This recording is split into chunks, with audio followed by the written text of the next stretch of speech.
Mr. Curtis, would you please state your full name for the record? My name is Clinton Eugene Curtis. And where do you reside?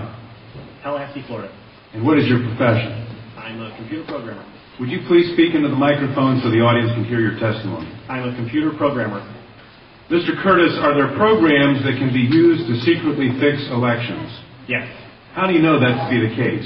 Because in October of 2000, I wrote a prototype for Congressman Tom Feeney at the company I work for in Oviedo, Florida, that did just that. And when you say did just that, it would rig an election? It would flip the vote 51-49 to whoever you wanted it to go to and whichever race you wanted to win. And would that program that you designed be something that elections officials that might be on county boards of elections could detect? They'd never see it. Mr. Would you answer that question once again? They would never see it. So how would such a program, a secret program that fixes the election, how could it be detected? You would have to view it either in the source code, or you'd have to have a receipt and then count the hard paper against the actual vote total. Other than that, you won't see it. All right, Mr. Curtis, if you had been asked, you or others with your professional expertise had been asked to design a protective program that would protect the Ohio elections from against such software to fix the election, could you have done so?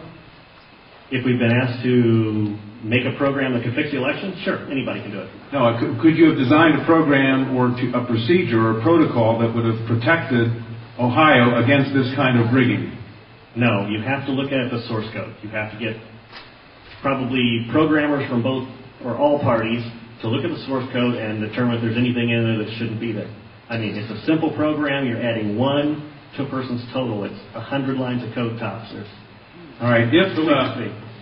Are you aware of whether there was any protective action in Ohio against this kind of vote rigging through software?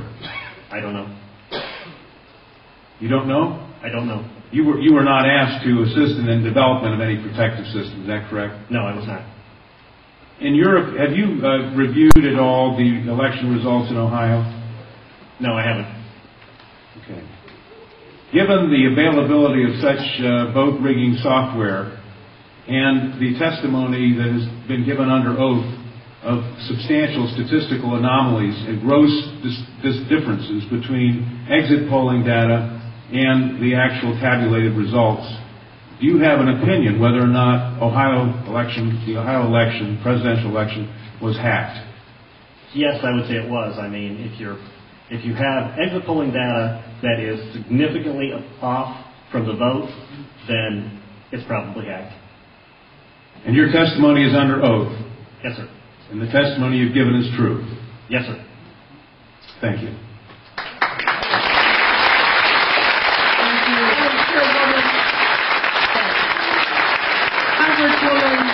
Congresswoman Waters and I have the same question. Back to the podium.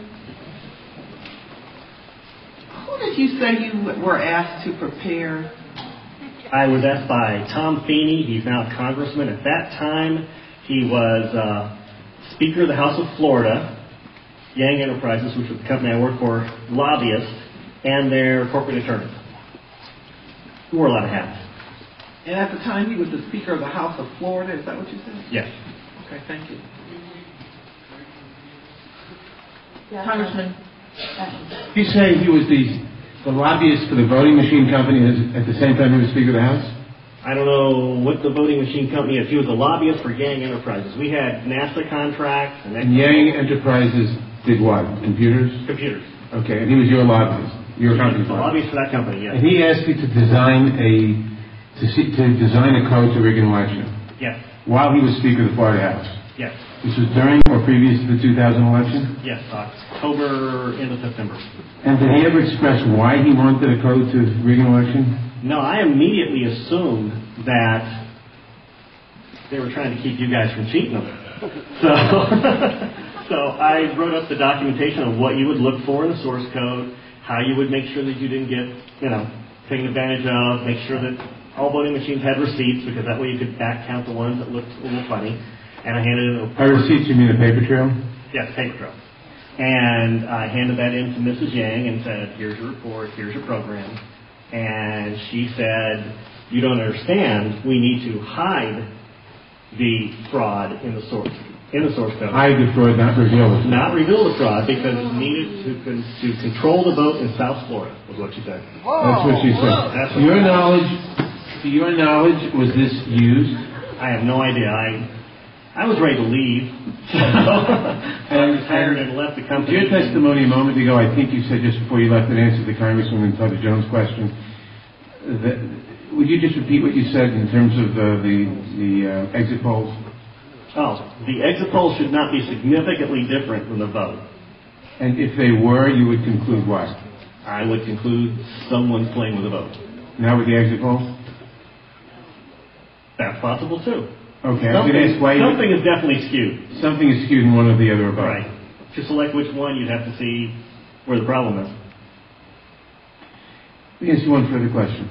Assuming for the moment that such software, that's what you call it, such software to rig a vote was used in one or more machines in Ohio or in Florida, could you today detect that if you looked at the source code? If you could get the machines and they have not been patched yet, I mean, once they get in and touch them, anything can happen. You can also set timers to do that, but then you see the timers. Then you'd have to take those machines, decompile them, which I couldn't do, but possibly a Microsoft and MIT something to do. You might be able to see it. You might. Not necessarily. Depends on how good they are at destroying what they had. Destroying what they had by tampering the machine afterwards, or by programming a destroy instruction in the first place? Right, because since you didn't... Both? Either or both? Either or both. You didn't actually see what's in there, so you don't know if the code is running in a single executable or running in various modules. If it's running in modules, you can make the code actually eat itself. Let me ask you one further question. I've been told that people who assume that lots of the election results, or that a large fraction of the election result in a state may have been affected by deliberate fraud in the computer, are paranoid, because in order to do that, you have to have access to thousands of machines, and that would be readily detectable. To what extent is that true? It depends on the technology you use. If you did a central tabulation machine that fed in, all you'd have to do is set a flag. You set a flag, the central tabulation machine would then flip your vote. So one person putting in bad code in a central tabulation machine could affect thousands and thousands or tens of thousands of votes. Right, and you could activate either automatically, or you could make it so that there's code existing on like an electronic machine that feeds it, where you would punch it in, it would set the flag, the server would see the flag, and then... And if you had a recount, and there were no paper trail, would that be, assuming that had happened, would that be revealable by seeing a discrepancy between what the central tabulator showed and what the individual machines, which had not been tampered with, showed? Not if I wrote it. Why not? In other words, I would make it match. You could work back from the tabulator to the individual machines, so the tabulator would tell the machines to switch their results? Yes. It talks both ways. You can flip it to whatever you need. And they actually do talk to each other, the machines and the tabulator. As long as it's networked together, they can talk to each other. So in other words, there's absolutely no assurance whatsoever on anything with regard to these machines? Absolutely none, unless you look at the source code and make sure it's safe before it goes out. Thank you very much. Thank you, Congressman Mathers. I know that Congresswoman Waters has a question, and then Senator Miller, and then Congresswoman Stephanie Tubbs Jones. This will only take a moment if you would come back to the... I'm new at this. As you know, there has been a lot of discussion about, I think it was Diebold Company, their relationship to the President and the administration, and supposedly comments about helping to ensure that the President was reelected. In your world, in your environment, have you heard any of this kind of discussion? Do you know people who work for Diebold? Do you have any sense of any actions that may have been taken I don't know anything about that at all. Thank you. Sorry. Senator Miller? Thank you, Madam Chair. Sir, I suspect people will attack you in terms of your credibility. Could you restate once again your credentials? I'm a programmer. I worked for NASA, worked for ExxonMobil, worked for Florida Department of Transportation, and other elements of my story, because this company, well, let's get into it. Why not? This company also, they had a NASA contract, and they were basically downloading tons of information, gigabytes worth, and handing them off to this little Chinese guy named Henry Nee. And it didn't seem right, and he was hacking things, and I wrote a program for DOT that allowed contractors to send their information into DOT, and he was kind of the quality assurance guy for software. He put a wiretapping module in the program that went out to the contractors so that it actually sent everything they sent back to Yang. So I reported all this, and just last March, I think, he was arrested for attempting to send anti-tank missile chips to the capital of Communist China. So, if that's correct, this is such a small thing. Of course, I think he only got a $100 fine. And no time. Thank you. Congresswoman Stephanie Tubbs Jones. Thank you. Thank you. We are now going to